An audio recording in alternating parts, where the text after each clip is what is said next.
Well, our topic this evening is so relevant as many parents of first-time school-going children or even learners who did not perform well, or just a parent or an educator who wants to ensure they are, appropriately helping their children to perform or to produce good results.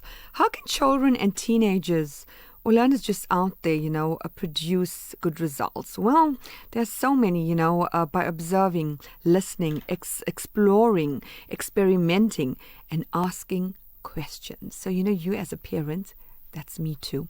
When your child asks you a million questions, why? And from that one question is what? And then from that question, how come? And then from that question, because. And then we get so irritated and we say, okay, that's enough.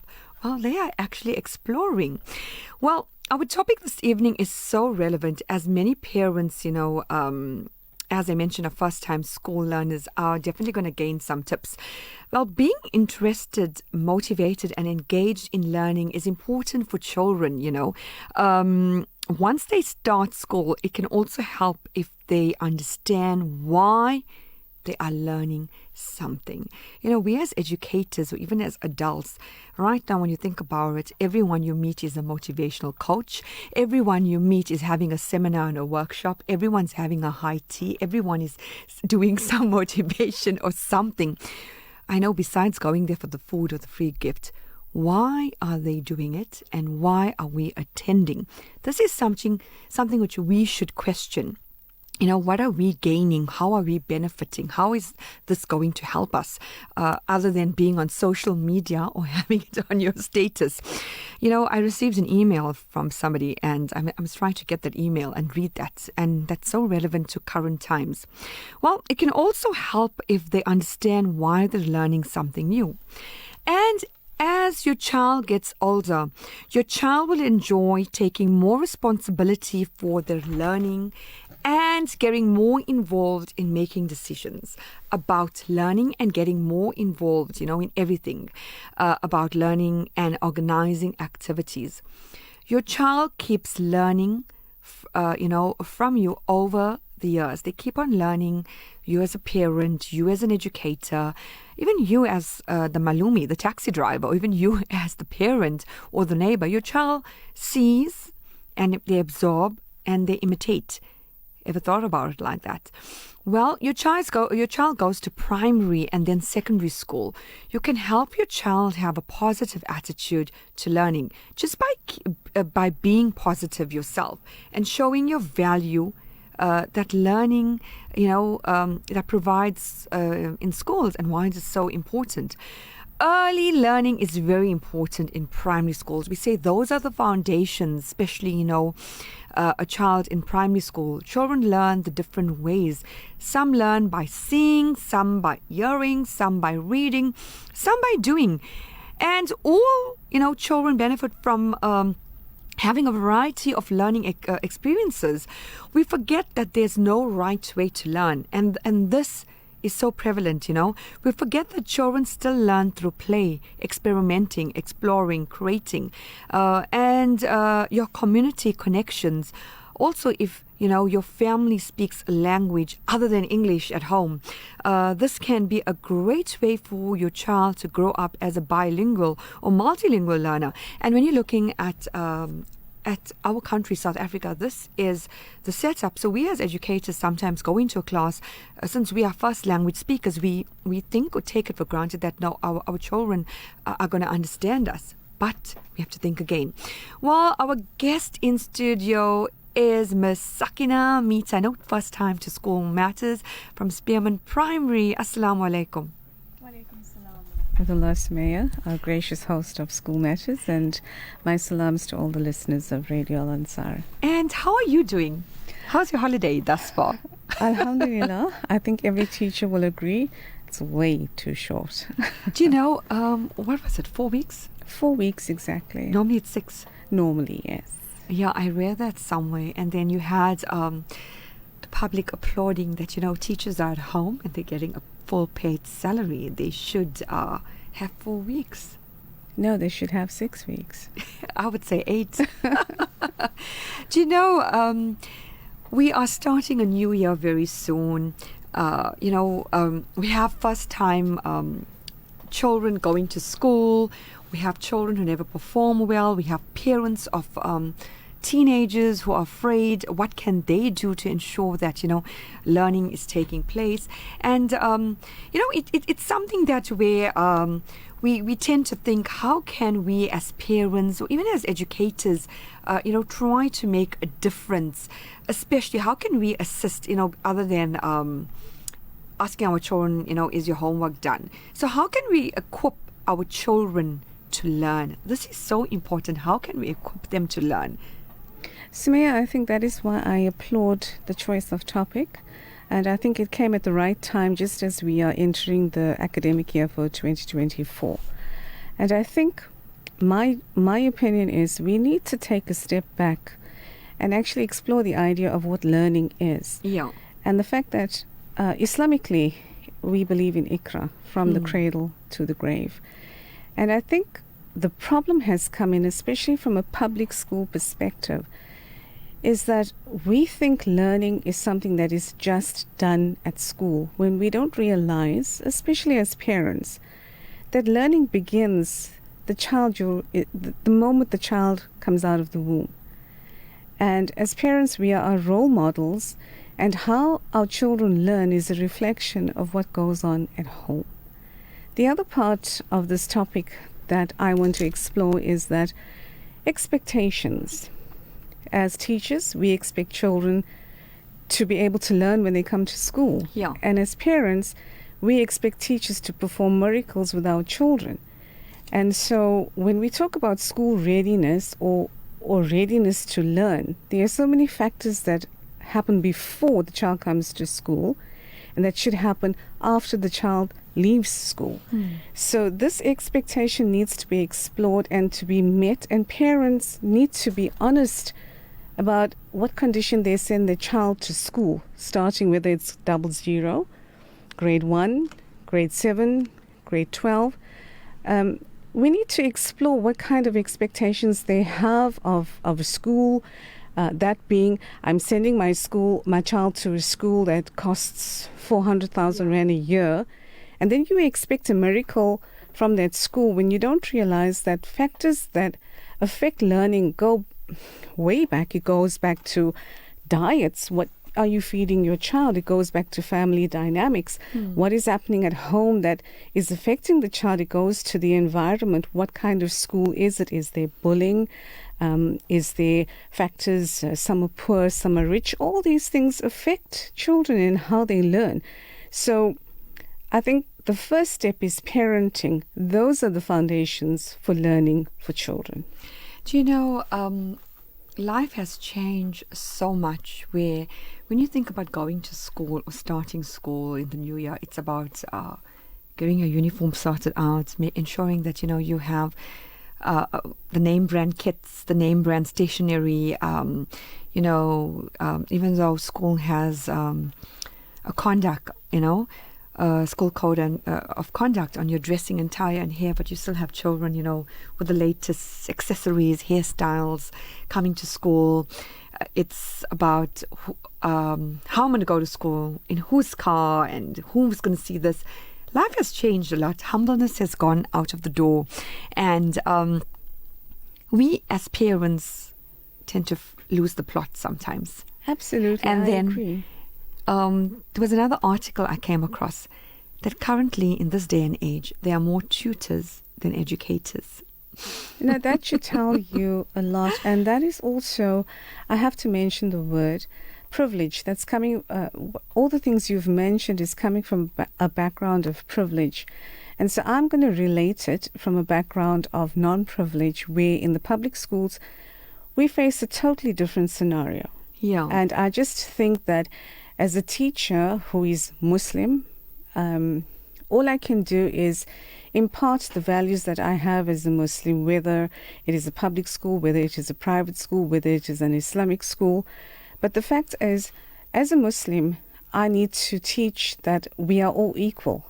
And the way we learn should all be the same.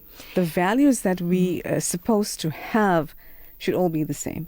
Do you know, little ones go to school because it's all fun and games. Um, it's where the educator get them to probably learn liking school. So it's like, especially in the grade R's, the grade ones, twos, I'll say like I'll do a lot of fun things, attracting the learner to want to come to school, because normally you have those, the learners who are crying and don't want to come to school. In the high school, it's about, I have to go, I don't want to go, or I just need to complete. They say very few learners are motivated or know the long-term goal of being in school. Have you told your child why you are going to school? If your child's in grade 5, grade 4, grade 7, grade 8, do they know what is the outcome of grade 12? That is very important, because that is actually one of the ways that we teach people how to become adults and what is the expectation. Because when we talk about learning, it should begin with, you are going to school because there are so many things that you will learn from your friends. Now, what is the expectation? It's not just basically alphabets and numeracy, the 3 R's. It's when you go in there, are you going into school as a bully? Are you going into school, whether it's grade 1, grade 9, are you going into school as a pushover? Are you going into school as Switzerland? That means you're neutral, you don't pick a side, you don't have a cause, you don't know what you believe in. Now, I say that because that's supposed to come from home. Yeah. And one of my main challenges at school as a teacher is children come there, and I just told my mom before I left and I came to the studio, I said to her, Mom, as public school teachers, we are glorified babysitters. Tell me, have you started going and doing your stationery shopping? Oh, that's my favorite part of the year. And for government school educators, I think the 15th, we go back to school on the 15 Monday. So like teachers, it's payday. So like we need to go buy our stationery. and it's amazing. That's the time of the year when you're even looking at home what you're going to recycle and use in your classroom or in your office, whether it's a container for something. But that's amazing. We steal things from home and take it to school. Yeah, but that's just it. It is an exciting part of the year. It should be an exciting part of the year. But if you look at the cost, how parents are being exploited just to give the child a bit of happiness to have to go to school. Yeah. Those are the things that I find they make life sour. Yeah. You know what I mean? Like, we are excited. I know I'll pack my bag the day before. I'm starting to plan my outfits, that Have kind of depression thing. set it in? No, I try to overcome that. That's separation anxiety. Yeah. And that is something also parents need to prepare their children for, because there is going to be separation anxiety. Yeah. And I think without a discussion, it makes it hard for the teachers. Now, I just want to point out that in my teaching career, I did qualify as a foundation phase teacher. And if I can say this on air, you are gold right now. Because whoever came out of a training college in foundation phase, grade 1, 2, and 3, you are genuinely gold. Because y'all were taught the skills, the training, hands-on. And it's seldom, it's not done anymore. It's not done anymore. And I before I get to that, like I was saying, what we don't prepare our children for related to separation anxiety is our emotional quotient, both for the teacher and for the children. So you will find that if a child cries and doesn't want to be at school, it's because the home environment has created that in a child. By then, through social playing, being with friends, a child should be able to adapt to school, because school is just a different environment. It is not a place of miracles. It does not create scientists. It only gives a person an opportunity to want to become a scientist. If you are teaching for, like, I'll say 10 years and longer, or maybe 15 or 20 or longer, as an educator, you could see the learners who you thought, or in your class, where they're heading.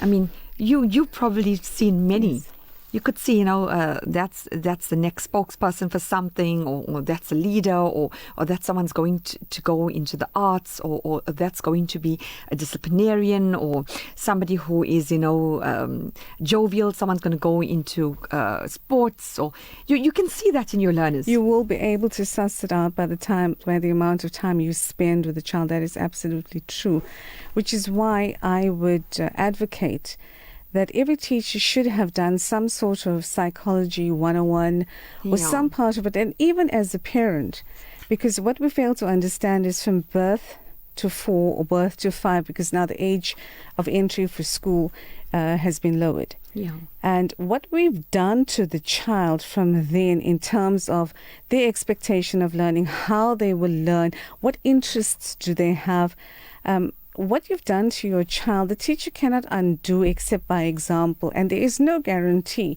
that you take your child to a school and your child's going to get a wonderful teacher who will make a difference in their life. Okay, we got messages popping up on the screen. All the best to the educators of 2024. May the Almighty bless you, give you good health, and grit your teeth and smile. Right, that comes from Mrs. Naidu, HOD from a school in Phoenix. There's another message on the screen. Salam, Sumaya, hope you are well. Anyway, it was a pleasure meeting you at Uncle Majid's Khatam. Well, my family enjoyed your company and chatting. Anyway, we enjoy listening to your show. Salams. Well, these were not school children or parents, by the way.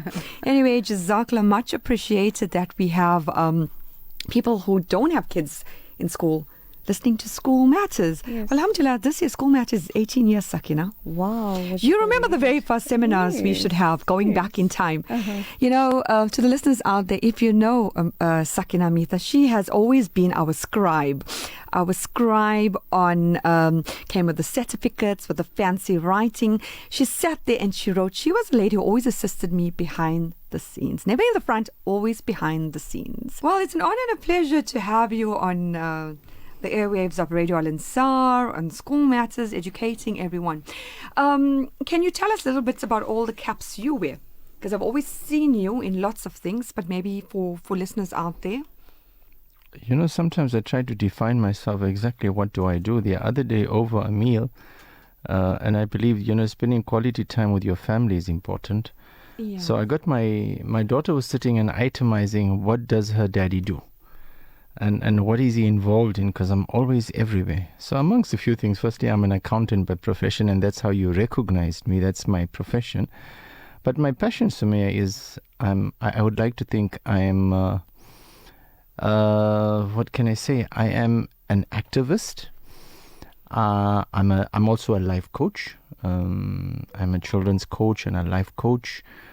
And I'm very passionate about helping people to be the best version of themselves. Inshallah. And I think one of the greatest tragedy of us all is that we don't operate at our optimum Allah-given level. Yeah. And that's the greatest pandemic, I used to say, during the time of COVID. So first and foremost, I believe that I'm a life coach. I'm an Islamic scholar. I'm also the executive secretary of AMAL, the Association of Muslim Accountants and Lawyers. So we're pretty excited about what's happening on Thursday with the ICJ case. I'm also, as I'm here today, as the SG of United for Palestine. I'm also involved with the UQSA Steering Committee on LGBTQ, where we are basically finding ways to navigate of how we as an ummah deal with this entire scourge of LGBTQ, amongst the many things and other things that I do. Yeah, you're going to be coming on School Matters a hell of a lot. Well, alhamdulillah, it's 18 years this year for School Matters. MashaAllah. Producing and presenting. So if we can make a difference out there, why not? That's sawab in its way. Well, Walk for the Children of Gaza, Saturday, 13 January, Essenwood Park, at 1:30. Tell us a little bit more about this.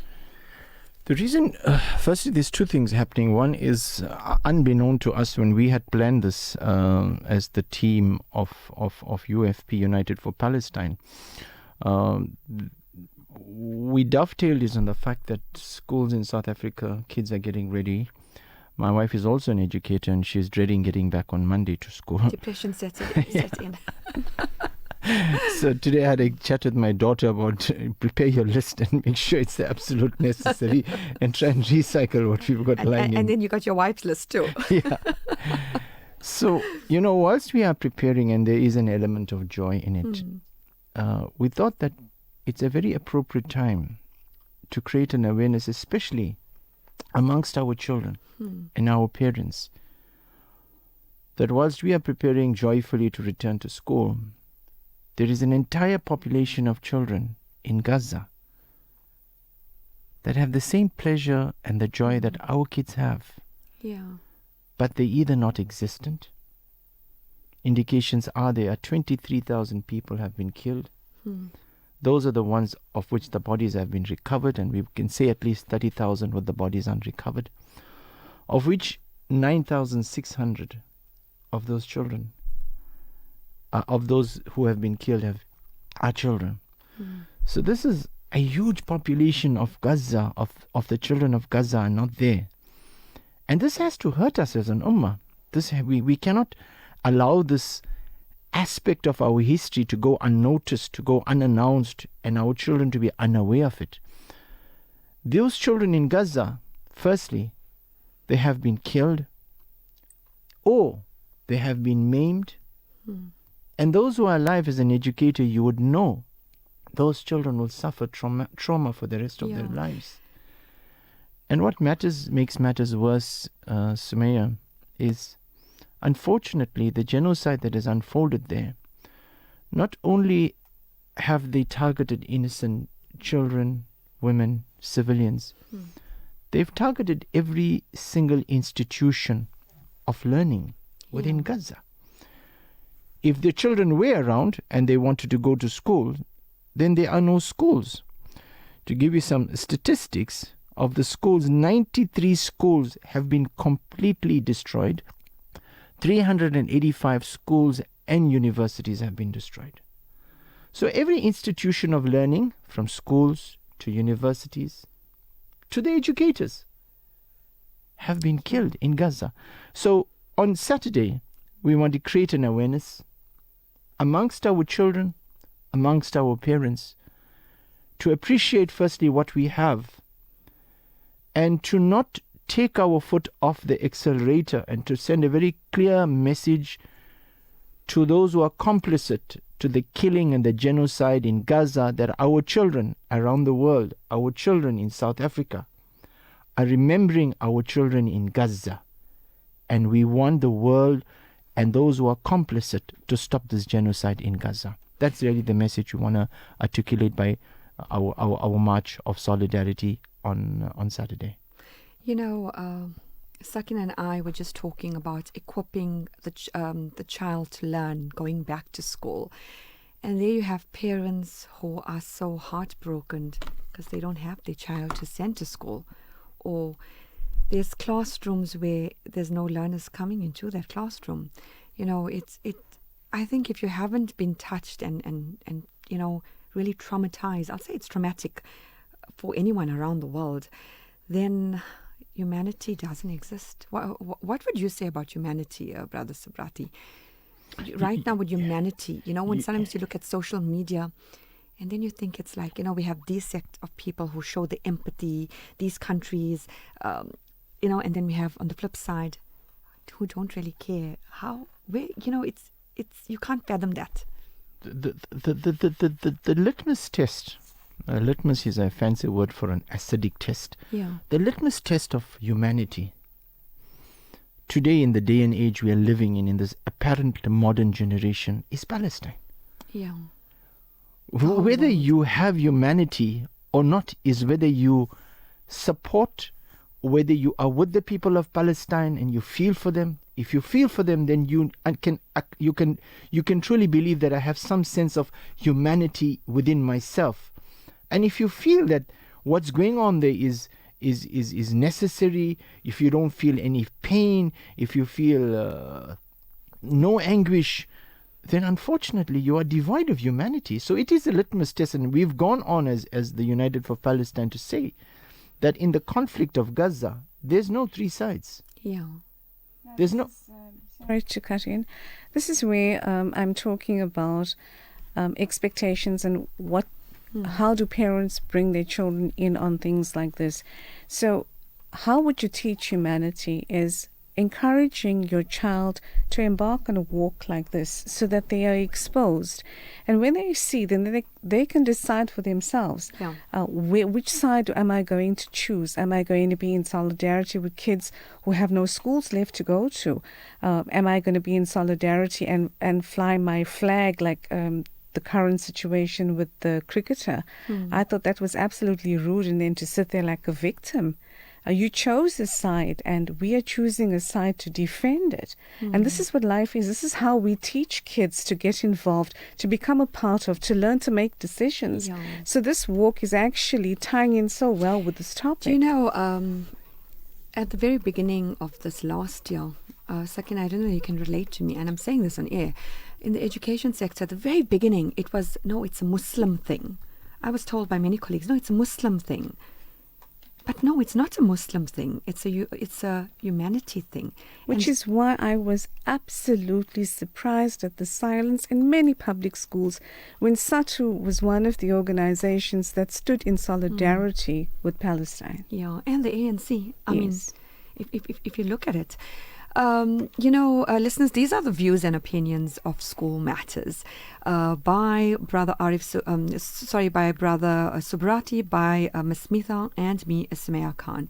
So the walk for the children of Gaza. So this will be at Essenwood Park. So this is a nice reminder, while we are returning back to school, we are busy shopping, we're rounding up our holidays. Lots of our families and friends are getting back from Umrah, from overseas holidays, family getaways. We're still in that merry spirit, but we fail to realize what's really happening out there, If you look at, maybe you can give us some stats because you're much more affair with this. Looking at Gaza, Palestine, how many children have been killed? And majority of the nation is youth. They are the youth. Absolutely. Yeah. That's right. As I mentioned earlier, 9,600 children out of the 23,000 killed are children. And together with women and children, they constitute 75% of the innocent women and children have been killed. Now, what we must understand also in Gaza is how the Zionists have actually maimed an entire generation to reconstruct, to rebuild the infrastructure, the mindset of those children, to get them mentally ready and to come back to some form of normality. That is going to take a long while. And I think what's very important is to develop, and this is something that's lacking within our current generation of children, in the generation where we have raised children with haves. And this political activism that exists perhaps in my age group and maybe persons who are younger don't exist in our current schooling children because they have been raised in a generation in a time when everything is provided. But I think international activism of this nature is important to create in our children, first and foremost as Muslims, to appreciate what we have and not to take the things that we have for granted. And two, to understand from an international perspective, not only as Muslims, but as people who are oppressed around the world, what challenges they are going through. And we must use this opportunity to educate our children, because it's pointless creating and raising a child who has all the academic excellence, when it comes to the real life skills of empathizing, of demonstrating humanity, of feeling the pain of others, the child is raised devoid of that. So my appeal and my challenge to parents out there is, when you're shopping also, don't go and just shop till you drop. Do what I did with my daughter. Give me a list what you think is absolutely necessary. Understand that there are others in the world that are deprived. We cannot. The Prophet ﷺ has stated that we are one body. This ummah is one body. When one part hurts, the rest of the body hurts. So even our children must understand, whilst I'm returning to school, there are other children, and children in Gaza have no schools. They have no parents. They have no grandparents. Their families have been destroyed. If the child is alive, the child is part of a broken family. So, it's really a social, it's a catastrophe out there. Allah Ta'ala grant them sabr and strength. Ameen. But our children need to learn. Otherwise, unfortunately, it would be an opportunity of teaching and learning that we would miss as parents. Exactly. And when, we have seen, I would say, thousands of videos, pics of innocent children, babies, martyred. If that's not an eye-opener, then what else, And it's so important as parents to equip our children, even us as educators. What advice do you have, Brother Subrati, for our educators out there, regardless of race, religion, to make our learners as future leaders think positively and also in a humane point of view? I think first and foremost, we are South Africans. And we are governed by the ruling party, ANC. The ANC position is very, very clear. The ANC supports the cause of Palestine.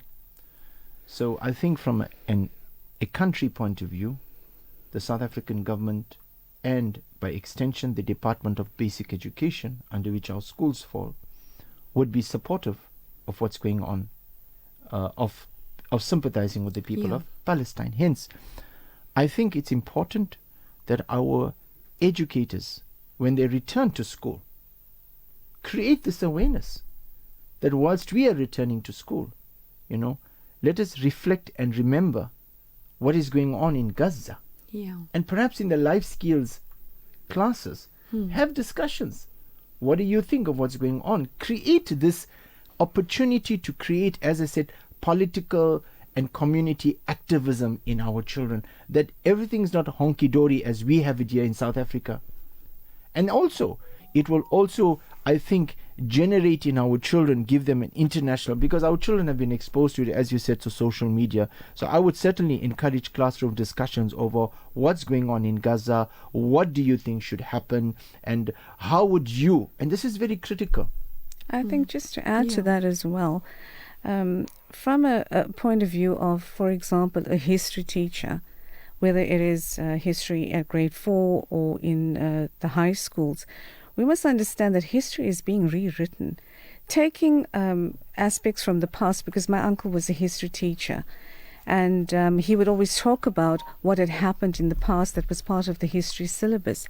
So now we must understand that our syllabus is going to be rewritten, and this will be included in it. So we need to keep ourselves aware, and we need to also give the correct perspective, because remember, the historical perspective of the past set a framework, and now is the time to rewrite the framework and enable children to become critical thinkers and to form an opinion and take a side, and us as Muslims encourage the side of justice. That is so important. Recently I've been mentoring, I'm standing for the truth and I'm standing for haqq. Regardless of whether I'm hated or whether I'm likened. And I think, Brother Subrati, with all that you do, you're standing for the truth. You're standing for the truth, and we need to stand for the truth, because we have a lot of politicians with forked tongues. We have a lot of leaders who jump camps. That's the way society is, wherever I can benefit, so I'm there. But at the end of the day, we need to stand with what is the truth. And that is what I think a lot of Palestinians stand for, is resilience and faith and resolve. And these are the things, these are the lessons that need to come out of what is happening today. It's not just children being killed. It is teaching people to see how unjust certain people are, what colonialism has done to the entire continent of Africa.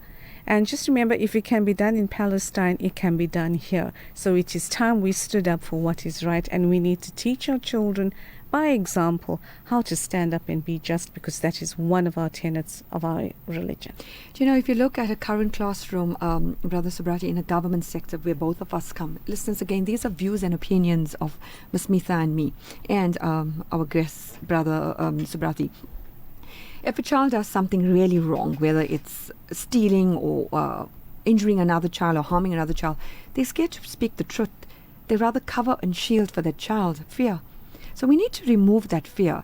And then, when you have counselors and religious leaders coming into the government sector, TLOs, they try to tell them that if you are in a community, and they give examples, if your mum, God forbid, your sister or family member or a female, is raped or harmed, are you going to keep quiet, or are you going to stand for the truth and you're going to admit it? So we need to instill that into our children, the culture of speaking the truth, the culture of standing for what is correct.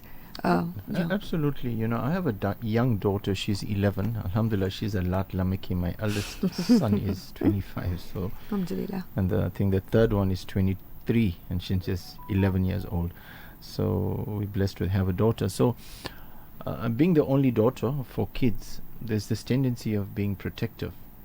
But I always encourage her, and I tell to her, Asma, I want you to always be unafraid to speak the truth and rectify even it's myself. Yeah. And you can do all of this being respectful. Yes. In a beautiful way. Whether it is in school, because my biggest fear is, and I tell this to my wife, is I don't want to raise a girl child to be afraid, to be scared of standing up and speaking up for that which is haq and that which is truth. So our children need to know, and we need to have, as parents, have this policy at home, that if mum or dad has done something wrong, you have the right to rectify us in a beautiful way, to bring it to our attention, and we must have the bigness of heart to receive it in that positive manner. So when they are able to simulate that at home, when they encounter that in real life situations in school, whether it is with their friends, whether it's with their peers, whether even if it's with their educators, they understand that there is a respectful way in which we can stand up and respond to something that's incorrect, whether it's disrespectful. We need to start honing in these skills. And when my son was born, and I asked my mentor and my sheikh and my coach, as soon as my son was born, I asked him, I called him and I said, Sheikh, Allah has blessed me with the gift of being a father. Share with me some advice. And he told me, Imran, the Prophet ﷺ stated that the greatest gift a parent can give to his child is good manners. So we need to develop this concept of good akhlaq in our children, and it starts from home. And school is an extension of what the child has learned, has been indoctrinated at home. When you look at it, our parents today, we're looking at the government sector, they are young themselves. They are people who are just grappling onto jobs, long hours. Granny is growing up. Gogo is growing up, the child is now lost. So we have to take the child as an amana. We have to take parental locus and go the extra mile. And being an educator, we complain about the salaries, but it's a blessing, It is a blessing, and I do. think this is our opportunity, like I said, as Muslims, to emulate the proper example. Everything that the brother has just mentioned is basically cementing my point that it all starts at home. And I don't know about you as an educator, but the most frustrating thing is to go into a classroom, present something as beautiful and have this topic, and you've done your lesson plan and you've executed that lesson, and there's not one question. Children are sitting so passively. Firstly, you don't know if they're listening. Secondly, you don't know if they've understood. Thirdly, you don't know what the opinion is of what you have taught. And that is the biggest mistake, is, like the brother mentioned, question respectfully. But children are so afraid, because that is telling me what is happening at home. Parents are autocratic. They don't know how to teach their children to question what is in front of them. I am an adult. I don't know everything. I would appreciate if you pointed something out to me respectfully, and I will listen. But I have found, we have classes of over 50. And if you have one child that asks you a question, it's like Christmas. True. So we need to also encourage parents to teach their children, don't be afraid to ask about something. Why am I washing this plate? Why are you washing this plate? Because The food that is there needs to be washed off so that the next time you eat from there, you don't have germs on that plate and you don't get sick, because if you eat bacteria, this is what will happen. I mean, that is discussions that should be coming from home. Yeah. Rounding up, Brother Subrati. Yeah, inshallah. Firstly, thank you so much for having me in your show, and I think let's spread this message far and wide. Saturday, 13:30 at 1:30 at Essenwood Park. It's the last weekend before educators and our children get back to a normal school routine. It's a day in which we want to pay tribute to the children of Gaza. Not only the children of Gaza, the system of education is Gaza. What we are blessed to be able to enjoy this year, the children and the people of Gaza don't have. So turn up in your thousands. Let's send a clear message of support to the children of Gaza. Social media will ensure we take it there. And I'm also challenging learners out there, educators out there, schools out there. Come out with your banners. I know it's a bit, no one's back to school as yet, but come out with your banners. I would encourage educators and learners to reach out to us to say, you know what, we want to send a message of support on the day. And instead of giving the seasoned speakers, I'd love to have the opportunity to get educators and especially our learners to do an item to send a powerful message of support to our children of Gaza. I'd like to thank you, Brother Arif, and Sister Sakina Mirza for taking the time to be here with us on School Matters, and inshallah looking forward to having you on many more shows. I'd like to thank our technician, Zach, for making this show possible. My email address is sumeyakhan.alansar@outlook.com. We owe it to our children to equip them with all the capabilities they need to thrive in the limitless world beyond the classroom. Real life change requires all of who we are. So if we can learn to journey well, we can equip our kids to journey better. Always appreciate your children's achievements. Show them it matters and that you care. This will help them to grow into confident adults. I'm going to play a little video, but you're going to hear it. This is from the school Al-Falah College. This was last year in support of Gaza and Palestine, for especially the children.